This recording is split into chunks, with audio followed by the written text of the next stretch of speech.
Well, plenty more to get through tonight, so let's bring in my regular Monday Political Insiders panel. Bill Shorten's former Chief of Staff and former Labor State Secretary Cameron Milner, and John Howard's former Press Secretary David Gazard. Welcome to you both. Well, let's turn to the polling today. We saw both the Resolve poll in the Herald and Newspoll, which spell more bad news for Albanese. Cameron, do you think the Prime Minister would be feeling the heat, given the polls are cementing that it does look like, at best, a hung parliament?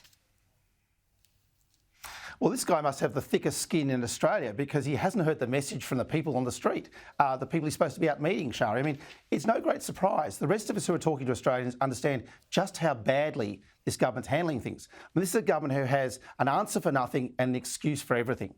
It's a little wonder that the polls are so bad. But what it shows, both the Resolve poll and the News poll, is that Labor's only pathway to government is with the Greens and with the Teals. And Albanese better front up to Australia, honestly, before the election, explain how he's going to do that. Not some excuse, not, oh, trust me on the afterwards. Explain how he's going to govern with the Greens, because that's what these polls show, Sharri. Well, and your column in The Nightly a few days ago, said that Albanese does need to preference the Greens last, and he needs to come out and say this. David Gazard, they're a deeply extremist party. They are indeed.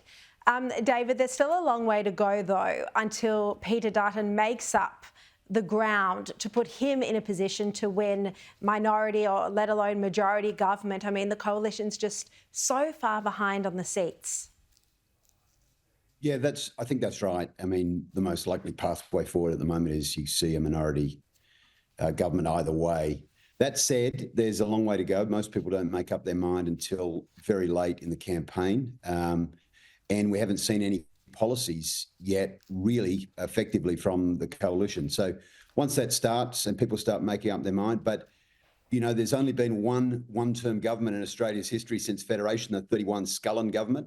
So just on sheer history alone, you'd have to say that most people would be very careful about switching their vote this time round. That said, you've seen a compression of voting habits at state elections, bigger swings, shorter durations of government. So, this landscape has changed a lot since the Scullin government, no doubt about that. Since nearly 100 years ago. And Labor's primary anyway at the last election was just 33%, a record low, and it's only fallen since then.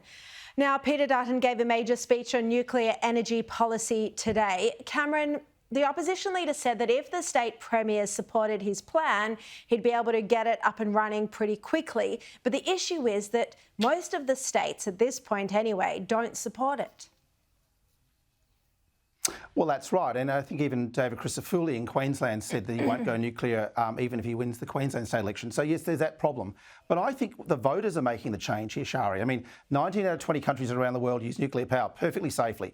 I mean, the French get to Paris Accord numbers because they've got nuclear energy, for goodness sake. So I think it's changing. I think what's changing is when Albo was a young bloke running around in a T-shirt with a placard saying no nukes, that might have worked. 60 plus now, he's not moved with the times. Young people aren't fearful of nuclear energy, and they're becoming a huge voting cohort.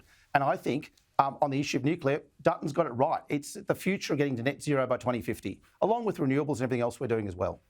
I think that's right, that the fear factor isn't there anymore, David Gazard, because there's, 30 other countries around the world who do use nuclear as part of their energy mix. Yeah, that's right. And the seal was well and truly broken on this by Anthony Albanese himself when he backed the AUKUS plan, which is going to put nuclear submarines into our harbours over the next sort of 2 decades. So it's pretty hard to say, well, we won't let you have a nuclear power station anywhere near you, but we're going to have sailors sitting on top of one in submarines that we've endorsed and paid for. So I think Cameron's right. And the test of what he has just said is the fact that Peter Dutton has made multiple announcements about nuclear. So he clearly sees it as an iterative process that is winning him votes, not losing him votes between now and the election. Yeah, all right. I think you're absolutely right, David. I think you're absolutely right. I was going to say, I mean, Peter Dutton's nuclear power plants are going to be much further away from population and community, and yet, Albo's nuclear subs are going to be sitting under the Sydney Harbour Bridge. I mean, if you're fearful about nuclear, the AUKUS subs are a far worse problem. So, no, I think David's exactly right. I mean, I think the fear factor's gone out and Peter Dutton has been upfront, and yet the polls are still going his way even after announcing this nuclear policy.